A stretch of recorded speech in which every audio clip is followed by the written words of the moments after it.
હાલો મિત્રો, જય માતાજી, જય દ્વારકાધીશ। સ્વાગત છે તમારું એક બધાનું આપણા એક નવા બ્લોગમાં। અને મિત્રો આજે આપણે આવ્યા છીએ બડખલ ઝીલ યાની કે પરસોન મંદિર। અને ઘણું બધું આંકને જોવા લાયક છે એવું કહેવામાં આવે છે કે આંકને શ્રી આપણા હનુમાનજી મહારાજે વિયામો લીધો હતો અને એમના પણ આયા પગ પડ્યા રહેશે। તો આપણે અહીંયા પણ દર્શન કરશું અને ઘણા બધા મંદિરો છે અહીંયા પણ દર્શન કરશું। તો મંદિરનું નામ છે પરસોન મંદિર, જો કે સામે તમને બોર્ડ હું દેખાડી દઉં તો આ રહ્યું બોર્ડ। અને અહીંથી આપણા સીધો આ રસ્તો છે, આપણે પહેલી વખત આવ્યા છીએ અને જોઈએ છીએ હવે અહીંથી આગળ હાલે છે કેટલું દૂર છે ભાઈ। તો ઘણા બધા મિત્રો અહીંયા દર્શન માટે આવે છે અને ભાઈ આજ ખાસ કરીને રવિવાર છે એટલે થોડી ઘણી તો ભીડ તો લગભગ આપણને જોવા મળશે। તો હાલો વિડીયો સાથે બને રહેજો, ચેનલ પર ચેનલને સબસ્ક્રાઈબ અને વિડીયોને લાઈક જરૂરથી કરજો। હાલો સીધા મળીએ આપણે મંદિરે। તો ફાઇનલી મિત્રો આપણે મંદિરે પહોંચી ગયા છીએ અને શું આપણને આગળ જોવા મળે છે। અને ભાઈ ઘણી બધી આજે ભીડ છે, કારણ કે શ્રદ્ધાળુ જે લોકો છે આજે ગાડીઓ લઈને બાઇકો લઈને અહીંયા આવેલા છે। તો હાલો આપણે અહીંથી સીધા જઈશું અંદર અને વિકી આપણે ચેક અહીં પાર્કિંગ કરી દઈશું। અને મિત્રો મંદિરની જસ્ટ આપણે એન્ટ્રી કરતા જ આપણે ગુરુજી મહારાજનું જે છે અહીંયા આશ્રમ પણ બનેલું છે અને ઘણા બધા અહીં કને બંદરો છે। તમે જો આ બધા બંદરો અહીં કને ઝાઝા જોવા મળશે। ભાઈ બંદરથી આપણે સાવધાન રહેવું પડશે, કારણ કે અહીંયા એમની આદત પડી જાય છે કંઈ પણ વસ્તુ અહીંયા પ્રસાદ હોય ને તો સીધા ઝૂંટ મારીને લઈને ઝાડ ઉપર ચડી જાય છે। ને ભાઈ આવા પરસોન મંદિરનું જે કે બોર્ડ તમે માર્યું તમે જોઈ શકો છો। અરાબલી પહાડી ઉપર એવું કહેવામાં આવે છે કે આ બસેલું છે અને સામે તમને જે દેખાય એ બડખલ ઝીલ કહેવામાં આવે છે। અને અહીંથી આપણે આગળ જઈશું અને ભાઈ આગળ તમે જુઓ ને તો અહીં કને બિલકુલ જસ્ટ આપણા કાઠિયાવાડની અંદર જૂનાગઢનો સીન હોય એ જ પ્રકારનું આપણને જોવા મળે છે। અને ભાઈ પથ્થરો છે અહીં કને અને જોવા મળી જાય છે। અને એક અહીં પણ મંદિર છે, આપણે અહીંયા પણ દર્શન કરશું। અને જો અહીં કને ઘણા બધા લોકો આવેલા છે અને આ છે રોડ, અહીંથી આપણે નીચે આવવાનો અને આ પથ્થરનો ઇલાકો છે। અને તમે જુઓ ને તો બહુ મસ્ત મજાનો અહીં કને પહેલી વખત આપણને ફરીદાબાદની અંદર આવી લોકેશન જોવા મળી। અને જોશું હવે આપણે આગળ શું છે। તો મિત્રો આપણે હવે જે ખાડી છે એના નીચે જઈ રહ્યા છીએ અને અહીં કને હાલું ઘણું પડે છે, કારણ કે જસ્ટ આપણે જેવા ગિરનાર ચડતા હોય ને ગિરનાર પર્વત આપણા જૂનાગઢની અંદર બિલકુલ એ જ રીતનું અહીં કને ફિલિંગ થાય છે। ને ભાઈ અહીં કને ઘણી બધી ગાયો ચરવા આપણને જોવા મળી જાય છે। અને જોવા ભાઈ આ કંઈક નજારો છે ને આ આપણને પહેલી વખત જોવા મળ્યો। તો જો અહીં કને ઘણા બધા શ્રદ્ધાળુ લોકો આ એક કુંડ છે એની અંદર નઈને સ્નાન કરીને જાય છે, તો આપણે એ તરફ પણ જઈશું। તો મિત્રો આ પરસોન મંદિર કુંડ કહેવામાં આવે છે, જો કે જસ્ટ મંદિરની સાઈડમાં જ છે અને જેટલું ઊંડું છે એ નથી આપણને ખબર, પણ આ જે ગેટની સ્ટાર્ટિંગમાં જ પરસોન મંદિર આ કુંડ છે અને અહીંથી મસ્ત મજાનો ઝરનો બે આવે છે। ઝરનો યાની કે પાણી બે છે, અહીંથી તમે જો મસ્ત મજાનું ભાઈ વ્યૂ છે। અને આ છે પહાડી ઉપર, તમે જો ને પહાડીનો નજારો। અને ઘણા બધા શ્રદ્ધાળુ જો અંદર જઈને આવે છે, આપણે અંદર તરફ જવાની કોશિશ કરશું શું આપણને આગળ જોવા મળે છે। તો હાલો મિત્રો આપણે ઉપર જઈને જોવી અને ઉપર શું આપણને મંદિર જોવા મળે છે। અને અહીંથી આપણે જસ્ટ મંદિરની સાઈડમાંથી આપણે અહીંથી હાલતા થઈ ગયા છીએ અને આ છે અહીંથી રસ્તો એક આવવાનો બનાવેલો છે મંદિર તરફ જવાનો। અને ઘણા બધા અહીં કને જે છોકરાઓ છે જવાનિયા છે બધા એ સ્નાન કરે છે ભાઈ। તો મિત્રો આપણે અહીં કને શિવલિંગ ભોળાનાથનો શિવલિંગનો આપણને અહીં કને દર્શન થયા છે। અને ભાઈ મંદિરનું તમે ડેકોરેશન જુઓ ને બહુ મસ્ત મજાનું જે છે કે આભલાના ટુકડા સજાવવામાં આવેલા છે અને આ છે શિવ ભોળાનાથનો શિવલિંગ।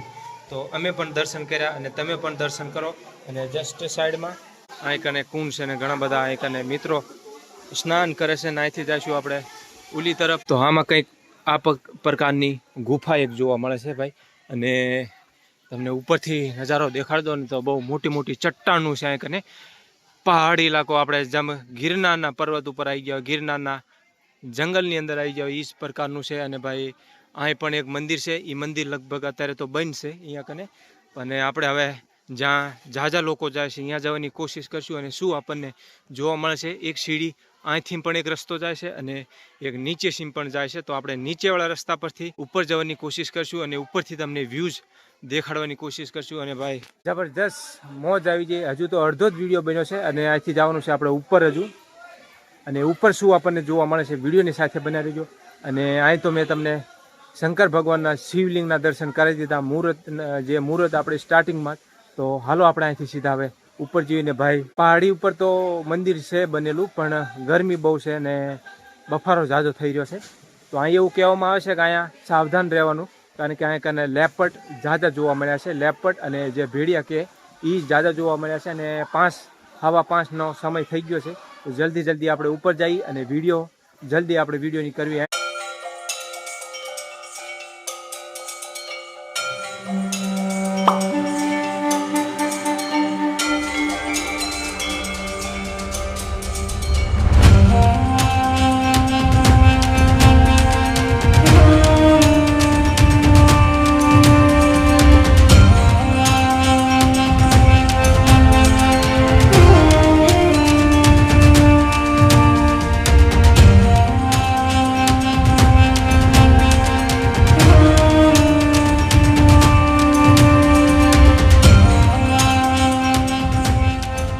મિત્રો આવું જ આપણે જુનાગઢની અંદર તમને જોવા મળશે. જેમ કે આપણો પરિક્રમનો જે મેળો કહેવાય ને, આ એ જ પ્રકારનું આપણને ફિલિંગ થાય છે ભાઈ અહીં કને આવીને. હાલાકી પરિક્રમના મેળામાં તો આપણે કોઈ દી જેલા નથી, પણ કોઈક દી જવાની કોશિશ કરશું. અને ભાઈ આ પરિક્રમનો મેળો હોય ને બિલકુલ એ જ ટાઈપનો. અને ભાઈ પહાડી ઇલાકો છે, ઘણા બધા પથ્થરો છે, અને તમે જુઓ ને તો અલગ અલગ પ્રકારના અહીં કને રસ્તા નીકળે છે.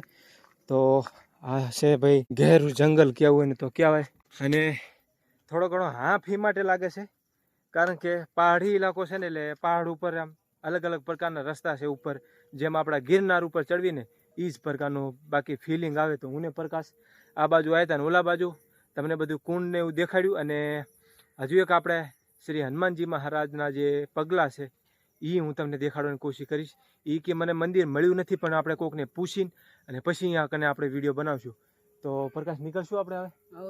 તો હું ને પ્રકાશ બે આવ્યા હતા, અને અમારા જે અમે રહીને ઘરથી અહીંયાથી 12-13 કિલોમીટરની દૂરી પર છે આ પરસોન મંદિરના તરીકે ઓળખાવામાં આવે છે. અને ભાઈ બહુ ફેમસ, ફરીદાબાદની અંદર બહુ ફેમસ આ જગ્યા માનવામાં આવે છે.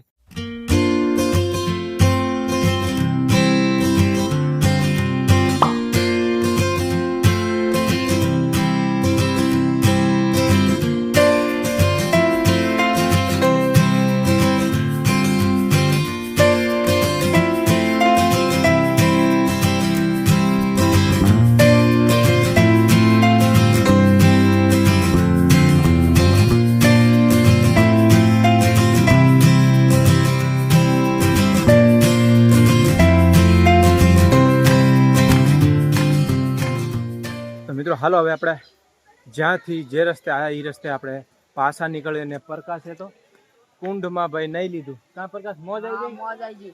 પ્રકાશે તો ભાઈ નહીં લીધું, અને મેં બસ હાથ પગને એવું ધોયું.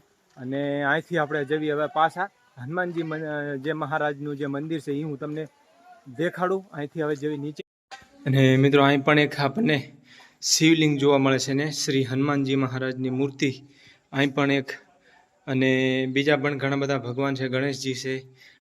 તો મિત્રો અહીં કને હનુમાનજી મહારાજના શરણ છે, એમના પગ છે. અને એવું કહેવામાં આવે છે કે હનુમાનજી મહારાજ જ્યારે પર્વત ઉપાડીને જતા હતા તો એમને વિહામો અહીં લીધો હતો, એવું અહીંના જે લોકો છે એમનું કહેવાનું આવે છે. તો એમનું અહીં મંદિર બન્યું છે, અને એમના અહીં કને શરણ પણ છે. હું તમને દેખાડું હમણાં થોડીક વારમાં. તો તમને ઉપર હનુમાનજી મહારાજની ધજા દેખાતી હશે. અને ભાઈ આ હનુમાનજી મહારાજના શરણનું મંદિર છે. તો અહીંયા હનુમાનજી મહારાજને એવું કહેવામાં આવે છે કે આ પગ હનુમાનજી મહારાજના છે, તમે જો. અને જસ્ટ મંદિરની બાજુમાં તમને આ જ પ્રકારનો મસ્ત મજાનો નજારો જોવા મળે છે. અને ભાઈ લોકો જેમ જેમ સાંજ પડતી જાય છે એમ લોકો ઘણા બધા અહીં કને દર્શન માટે આવે છે, અને ઘણા બધા સેલ્ફી પણ અહીં કને ખીચાવે છે.